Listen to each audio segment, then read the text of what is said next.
Assalamualaikum warahmatullahi wabarakatuh dan salam sejahtera. Nama saya Nurin Izara binti Wahid dari Sekolah Kebangsaan Parit Raja.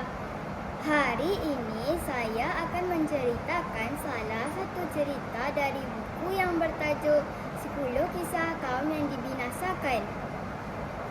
Terbitan Galeri Ilmu Sendirian Berhad yang dikarang oleh Mariam Sarbini. Buku ini dicetakkan pada tahun 2020 dan terdapat 124 halaman. Tajuk yang akan saya ceritakan pada hari ini ialah Fir'aun dan pengikutnya ditelan laut terbelah. Kawan-kawan sekalian, Nabi Musa alaihissalam merupakan salah satu utusan Allah Subhanahu wa taala yang hidup di Mesir pada zaman kekejaman Raja Fir'aun. Salah satu mukjizat dari Allah Subhanahu wa taala yang diberikan kepada Nabi Musa ialah kemampuannya membelah lautan.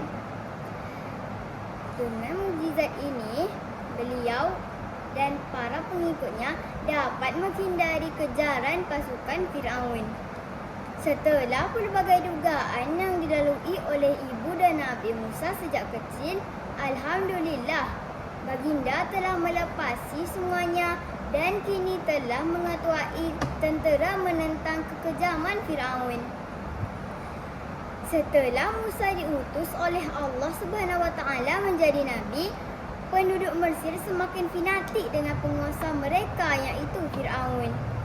Dengan sewenang-wenang, Fir'aun berhasil menekan penduduk agar mengingkari Nabi Musa, mengingkari ajaran yang dibawa Nabi Musa. Hal ini sebagaimana Allah SWT berfirman dalam satu surah. Selama bertahun-tahun, Nabi Musa dan para pengikutnya telah bersabar menghadapi Raja Fir'aun dan tenteranya yang dengan sewenang-wenang terus menindas. Tak hanya itu, semakin hari Fir'aun juga semakin menentang dan memusuhi kebenaran. Pada puncaknya, Fir'aun dengan segala kesombongannya mengaku dirinya adalah Tuhan. Maka dari itu, Nabi Musa sentiasa berdoa kepada Allah. Hingga akhirnya, atas izin Allah Subhanahu wa taala, Nabi Musa dan para pengikutnya memutuskan untuk keluar dari Mesir dan menuju ke Syam. Mendengar kabar ini, kemarahan Fir'aun semakin memuncak, sehingga ia mempersiapkan tenteranya untuk mengejar Nabi Musa dan para pengikutnya. Pasukan Fir'aun terus mengejar Nabi Musa serta pengikutnya. Beberapa pengikut Nabi Musa mengadu bahawa pasukan Fir'aun hampir menyusuli mereka. Pasalnya di hadapan mereka jalan tertutup lautan. Kemudian Nabi Musa berkata, "Sekali-kali tidak akan tersusul. Sesungguhnya Tuhanku bersertaku, kelak Dia akan memberi petunjuk kepadaku." Surah Asy-Syura ayat 62. Pada saat itu, keadaan benar-benar genting dan terhimpit dialami Nabi Musa dan pengikutnya. Namun dengan segala kekuatan iman yang dimiliki, Nabi Musa berusaha menenangkan para pengikutnya. Setelah itu, turunlah wahyu Allah Subhanahu wa taala kepada Musa. "Pukullah lautan itu dengan tongkatmu, maka terbelahlah lautan itu, dan tiap-tiap belahan adalah seperti gunung yang besar." Surah Asy-Syura ayat 63.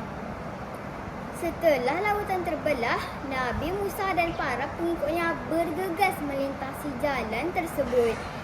Kemudian disusul Fir'aun dan pasukannya yang mencoba untuk ikut melintasi jalan tersebut. Akan tetapi, lautan telah kembali seperti semula. Akhirnya Fir'aun dan pengikutnya tenggelam. Sebagaimana Allah Subhanahu wa taala berfirman dalam satu surah yang artinya, "Dan kami selamatkan Musa dan orang-orang yang bersertanya semuanya, dan kami tenggelamkan golongan yang lain itu. Sesungguhnya pada yang demikian itu benar-benar merupakan suatu tanda yang besar ataupun mukjizat. Dan tetapi adalah kebanyakan mereka yang tidak beriman." Surah Asy-Syura ayat 65 hingga 67. Sekian, terima kasih.